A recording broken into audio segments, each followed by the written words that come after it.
What's going on, guys? Aston Edmonds with Health and Swellness. Now, I've gotten a couple requests to show my lower body mobility routine, so I figured I'd oblige. Now, it's a very quick, very simple routine. It only takes about 5 to 10 minutes.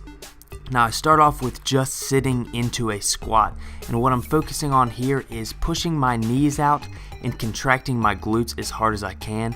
Now, you see me kind of moving around. I was doing a little bit of ankle stretching, then I kind of bounce around in the bottom, just trying to loosen up everything in the bottom position of a squat.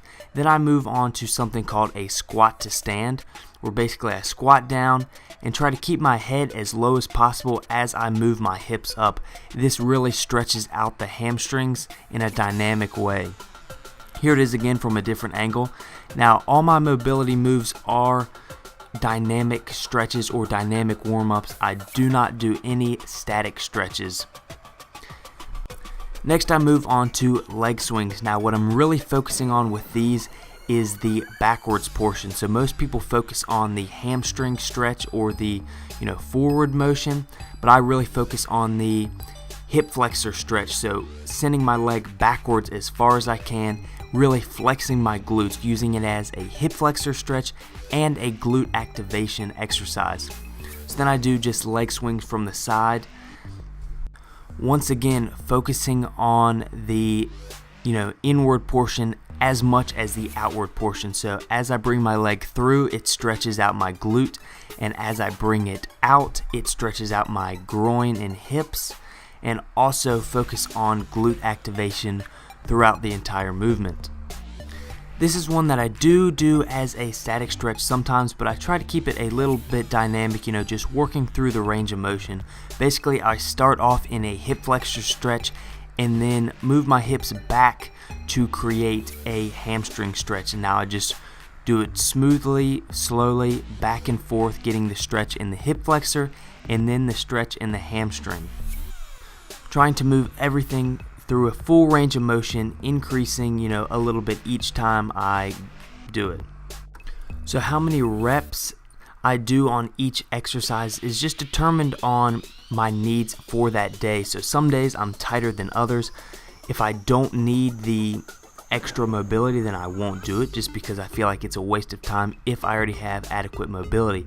As you can see, these straight leg deadlift, single leg stretch, I only did 4 reps, and that's because I felt like I didn't need to do any more. I performed the reps and I felt completely loose and warmed up and mobile, so I didn't need to do 10 reps of that.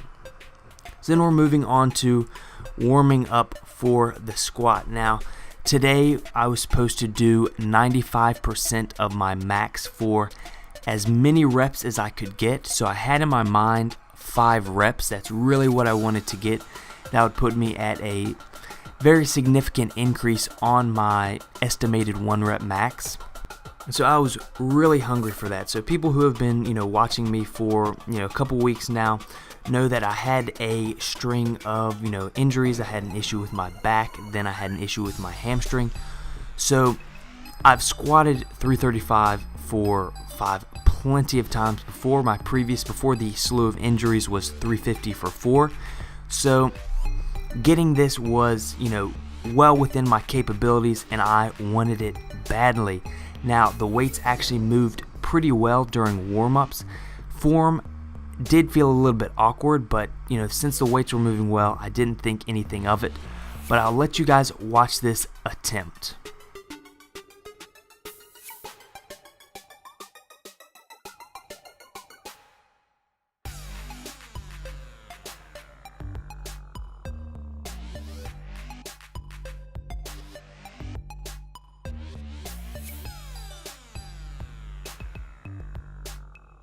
Now, I honestly have no idea what happened. First 2 reps went up pretty smoothly. I've never been an explosive lifter, so the speed was actually pretty decent for me, and they felt decent. I felt after the first 2 reps I had 5 in me, went down and just couldn't stand back up with it. After I was going to try 320 for as many reps as I could get, I end up only doing 2. As you can see, after the second, I'm contemplating doing another.